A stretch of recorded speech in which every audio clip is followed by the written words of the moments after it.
This time, it's all about Mount Osore. Are you ready to face the fear?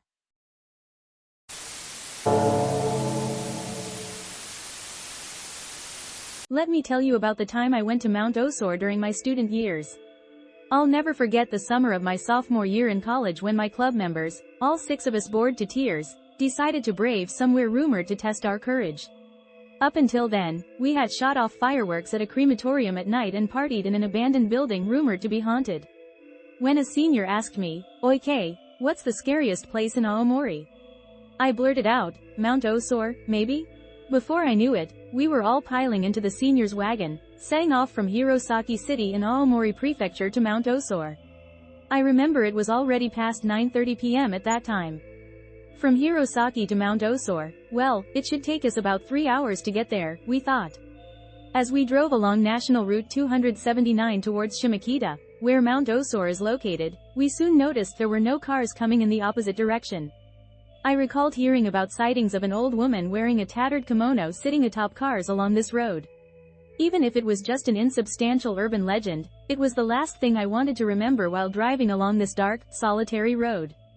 In the midst of the heavy atmosphere, the senior started telling scary stories. Stories of friends held down by unseen forces and tormented by spirits, the usual. However, what stuck in my mind was the story of a friend who experienced these supposed spirits every night, always starting at 2:14 a.m. As we passed through Mutsu City, signs for Mount Osore guided us onto what soon became a mountain path devoid of any streetlights, winding and twisting uniquely. When we rounded a sharp curve, the car's headlights illuminated something. A series of Jizo statues, Buddhist figures that protect travelers and children, lined up. With every curve we took, more Jizo statues appeared. The mood was certainly becoming spookier. I believe we arrived at Mount Osore around 1 a.m. We parked and found ourselves in front of a large gate, which was firmly closed. We took a commemorative photo in front of the gate. Feeling disappointed that we couldn't enter after coming all this way, we wandered around looking for a way in and found a wooden fence a little way from the gate. That seemed easy enough to get through. By then, I was already overwhelmed by the eeriness of Mount Osore and wanted nothing more than to return as soon as possible, but all the seniors went inside. I followed, not wanting to wait alone in such a place. After walking a bit, we came across a large temple-like structure. The only source of light was the senior's flashlight as we passed beside the temple, suddenly finding ourselves in a completely different world. A jagged, eerie place full of rocks. Looking closely, there were numerous small piles of stones, likely piled by parents for their children who passed away young.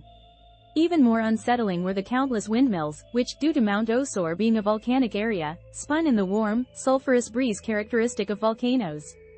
The sight of these countless windmills spinning in the darkness nearly drove me to turn back, but Senior M, for some reason, decided to pull one of the windmills out of the ground.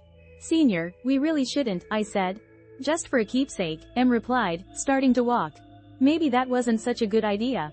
Emerging from the rocky area, it felt like we were back on a normal path. It was pitch black, and we could barely see anything beyond the weak beam of our flashlight. We kept walking, trying to distract ourselves with idle talk. Suddenly, Senior hissed for silence. We all stopped. A low, almost inaudible chant. It grew louder and softer intermittently, like a Buddhist prayer echoing nearby then fading away. For the first time, I understood what it meant to be so frightened you couldn't even speak. Any sound from us would surely have thrown us into panic.